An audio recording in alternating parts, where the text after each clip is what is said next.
Good afternoon to all. Myself, Dr. Nilofer Sheikh. I am Associate Professor and Gynec Consultant at PD Patel Ayurved Hospital, attached with JS Ayurved Mahavidyalay, Nadiad, Gujarat, India. So I did my post-graduation in Prasuti एवं स्त्री रोग subject from well-known Institute of Ayurveda, that is ITRA, Gujarat Ayurved University, Jamnagar. And today I am going to deliver the topic intrahepatic cholestasis of pregnancy and Ayurveda. So today on this platform I am going to discuss modern aspect and Ayurvedic aspect of intrahepatic cholestasis of pregnancy. Coming to introduction, intrahepatic cholestasis is a liver disorder that occurs in the pregnant woman.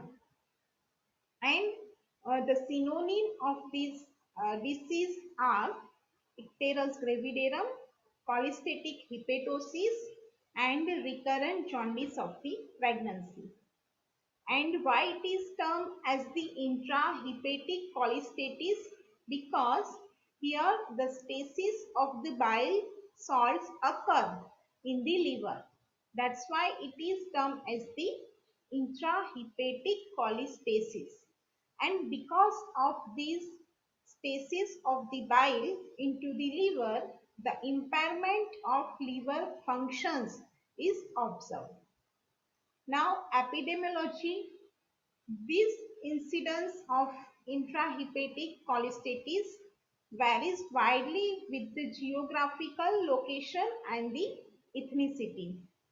Round 1 to 2 pregnancies in 1000 are affected by the cholestasis, and the higher incidence is observed in twin pregnancy, and that is about 20 to 22%.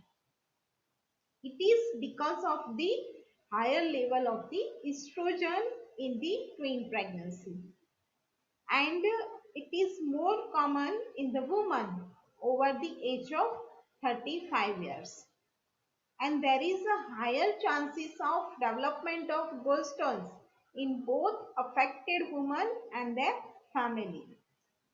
Now coming to the causes of the intrahepatic cholestasis during pregnancy. So it is a multifactorial with the genetic, hormonal and the environmental involvement. So coming to the genetic factors, the genetic changes in ABCB11 and the ABCB4 are responsible for the development of intrahepatic cholestasis during pregnancy. So here the genetic involvement is there. So we can consider that is we have to take consider the prakriti of the patient while uh, the developing of the intrahepatic cholestasis during pregnancy. So according to my view, the Pitta Prakriti patient has more chance of development of intrahepatic cholestasis during pregnancy. The second cause, it is the hormonal one. So during pregnancy, the estrogen hormone and the progesterone hormones are increased, and because of this, the development of intrahepatic cholestasis is occurred. The risk factors are the first, that is the family history.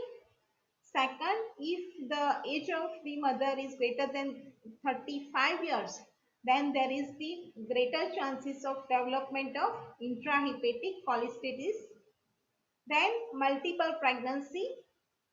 If the patient has a past infection of hepatitis C, and if the past history of intrahepatic cholestasis during pregnancy. So these are the risk factors of the development of intrahepatic cholestasis during the pregnancy. Now clinical manifestation.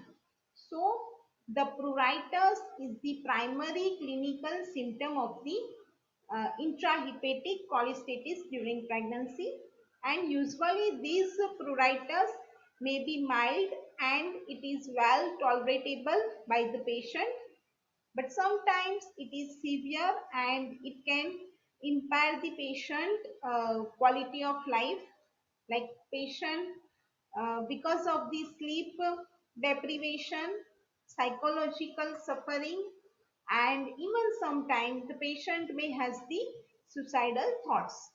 So though pruritus it is a mild in nature, but sometimes it can cause the severe adverse effect on the patient. The pruritus usually appears in the evening, and especially the site of the pruritus is the palms of the hands and the soles of the feet. And here it is not associated with any kind of the skin lesion. So it is the like mild in nature and without any skin lesion. Usually these pruritus is appears or present in the third trimester.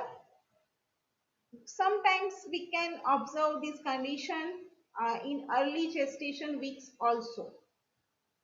The second common clinical manifestation is the development of the jaundice. But it is again it is in a mild nature, and about 10 to 15% of cases it can be observed. Here, jaundice typically develops 1 to 4 weeks after the onset of the pruritus, and sometimes it can be initial symptom. Third symptom, that is the steatoria, and it may be along with the fat malabsorption, and because of this it leads the vitamin K deficiency during pregnancy, and which is responsible for the life-threatening complication, that is the postpartum hemorrhage. The incidence of gallstone formation and the polycystitis is higher in with a woman who has the history of ICP, that is intrahepatic cholestasis, and if she has the family history, then again there may be chances of development of gallstone during pregnancy also. Then some other symptoms like abdominal pain, malaise, and some constitutional symptoms are uncommon. So the main symptom of this intrahepatic cholestasis is pruritus, followed by the jaundice. Now, diagnosis of this intrahepatic cholestasis during pregnancy. So first, the most common symptom, that is the pruritus.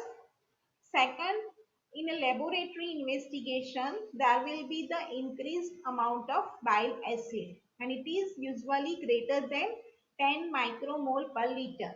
Along with the elevated bile acids, the serum transmittase also elevated. And these the symptoms and sign of this uh, intrahepatic cholestasis will subside within 2 or 3 weeks after delivery. Here, there is absence of other disease that cause the pruritus and the jaundice. So it is typically, or it is specially related to the pregnancy. There is no any other obvious cause of this jaundice or the pruritus observed. Now, complications of this intrahepatic cholestasis. So it has a more risk to the fetus than the mother. If the amount of bile acid is greater than 40 micromole per liter, then the risk of preterm delivery, meconium staining amniotic fluid, fetal bradycardia, fetal distress, fetal loss, and the stillbirth are there. So these are the risk factors, or these are the complications related to the fetus. Maternal prognosis is good, and usually symptoms resolve rapidly after the delivery, and we can get the normalized serum liver test also. Here, the recurrent of ICP, that is intrahepatic cholestasis during pregnancy, can occur into 45 to 70% of the cases. The major concern for this, that is the postpartum hemorrhage, which is observed uh, because of the lack of vitamin K.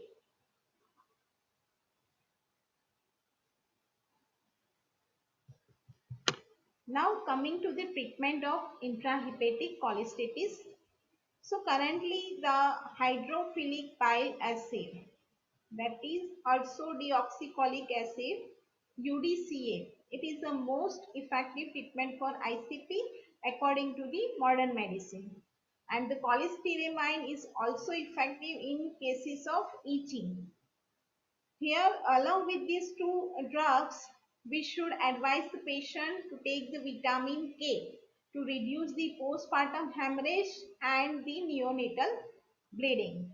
Once again, we have to give the vitamin K during the neonatal period on to the neonate to reduce the neonatal bleeding.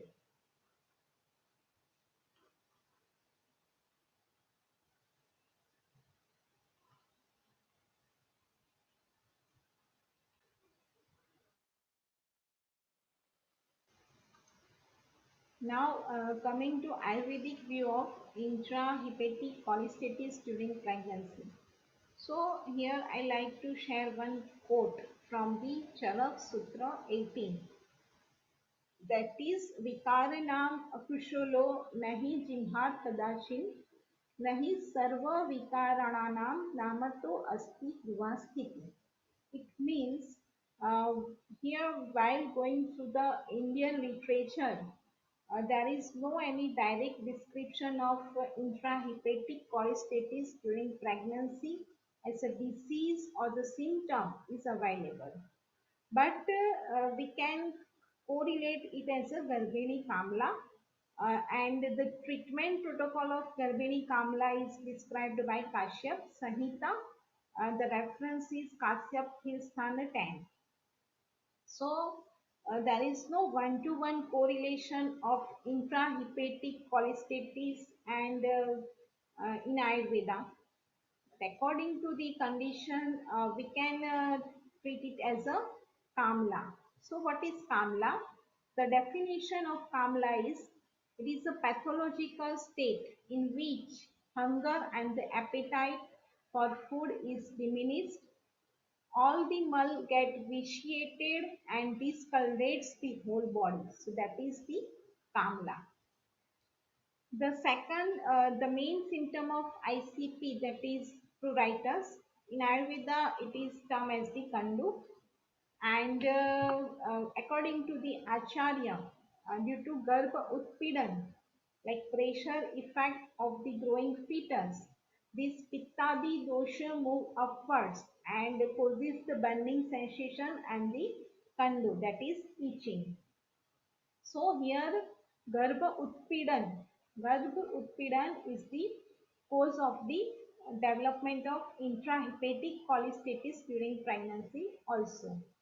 And some other causes, probable causes of ICP according to the Ayurveda are, so all the factors who are responsible for provoking the pitta and kapha, like excessive intake of shara, that is use of alkalis, amla, sour food, lavana, salty food, ushna, like the diet which has a hot in potency, roots, dry food, which are the responsible for pitta prakopa, vidagd anna, corrosive foods, a satmya bhojan, that is incompatible diet, intake of some specific diet like nishpav, that is flat beans, mas means black gram, tila, that is sesame, and because of this, the Rakt Dushti occur.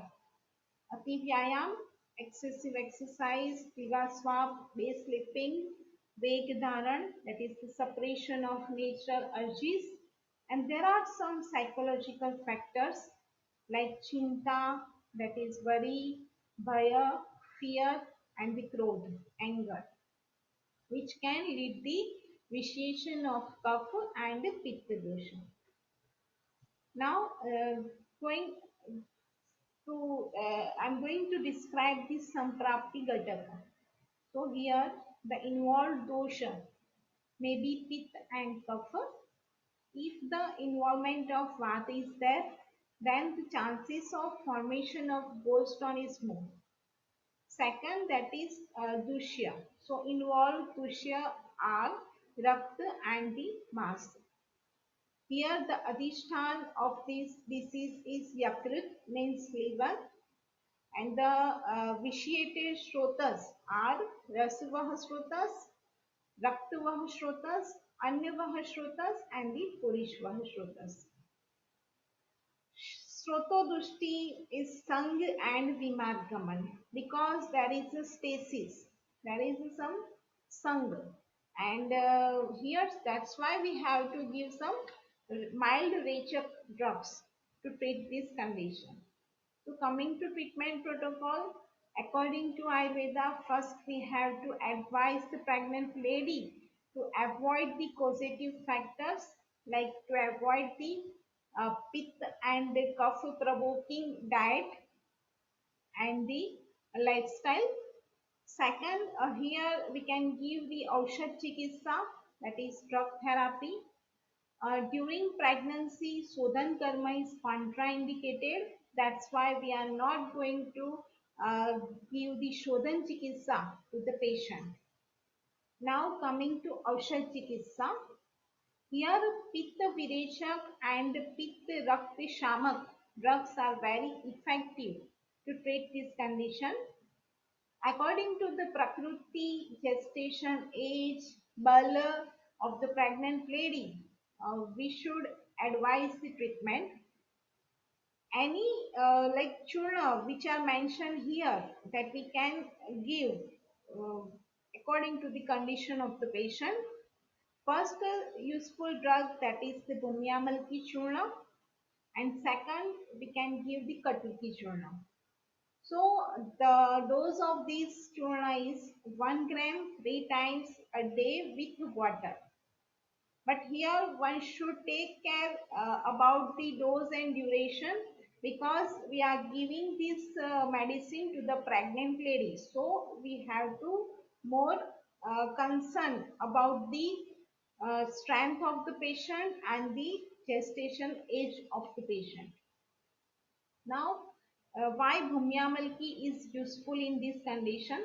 So, Bhumyamalki has the variation property and it also has some other properties to treat the Kamla, that is jaundice.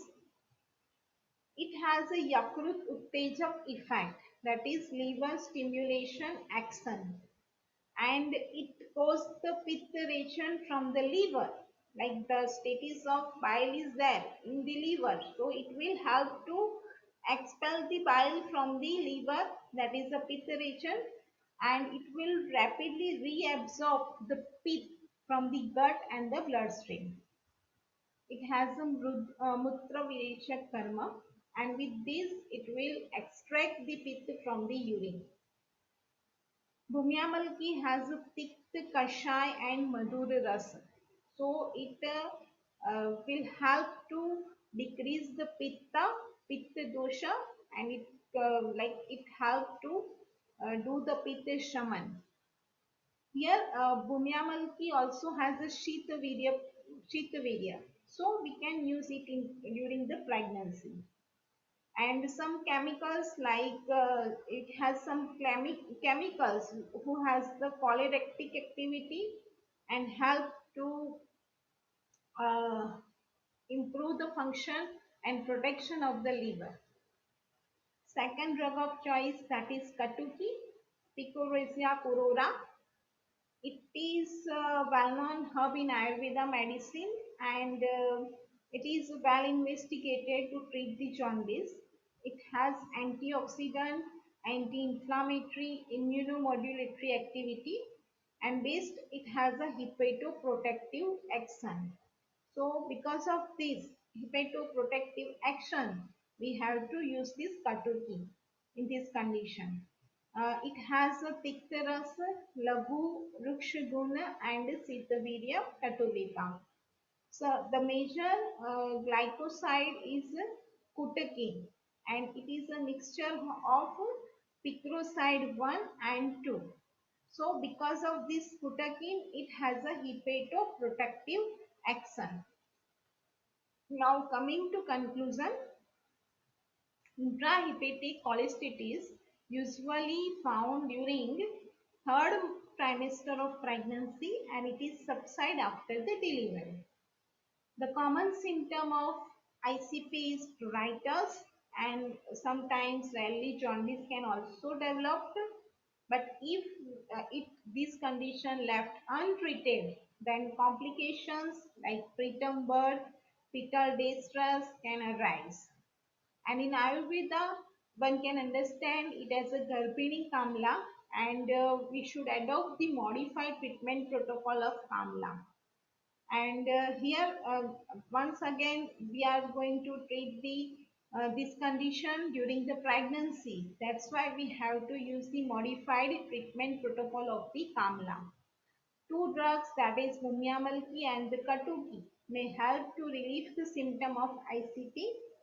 And again, still, the treatment protocol can vary according to Prakruti, gestation age, and bulk of the pregnant lady. So thank you. Thank you so much. So at last, I like to acknowledge Dr. Shekhar sir for giving this opportunity to speak in 42nd International Online Conference, that is Ayurveda and Liver Care, which is organized by Global Ayurveda Conference and is hosted by the APNA. Thank you. Thank you so much.